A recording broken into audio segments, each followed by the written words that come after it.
আসসালামু আলাইকুম রহমতুল্লাহ বরকাতুহু। একটি গুরুত্বপূর্ণ হাদিস।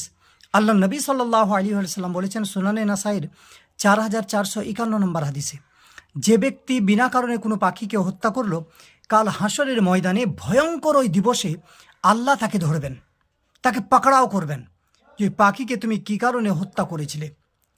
এরকম আরেকটি হাদিস আছে সহিহ বুখারীর 3484 নম্বর হাদিস। রহমতের নবী সাল্লাল্লাহু আলাইহি সাল্লাম বলেন, একটি মেয়ে একটি বিড়ালকে হত্যা করেছিল, তাকে বেঁধে রেখে হত্যা করেছিল, তাকে ছেড়ে দেয়নি যে সে খাবার খেয়ে জীবিত থাকবে। আল্লাহ নবী সাল্লাল্লাহু আলাইহি সাল্লাম বলেন, সেই মেয়েটি বিড়ালটাকে মারার কারণে জাহান্নামে যাবে।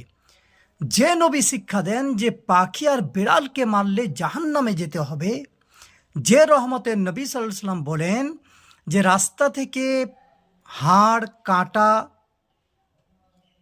আঘাত করা জিনিস পাথর রাস্তা থেকে সরিয়ে দাও, যেন কোনো মানুষের ক্ষতি না হয়, কোনো মানুষের যেন আঘাত না লাগে, সেই ইসলাম মানুষকে হত্যা করার কথা বলবে, মানুষকে কষ্ট দেবার কথা বলবে? যে রহমতের নবী বললেন, তোমার বাড়ির পাশে যদি কোনো গরিব ক্ষুধার্ত অবস্থায় রাত কাটায় আর তুমি যদি খাবার খেয়ে আরামের সঙ্গে রাত্রে ঘুমিয়ে থাকো, কাল হাসরের ময়দানে তোমাকে কঠোরভাবে জবাবদিহি করতে হবে। সুবহানাল্লাহ। সে কোনোদিন এই ধর্ম কোনোদিন মানুষ মারার হুকুম দিতে পারে না।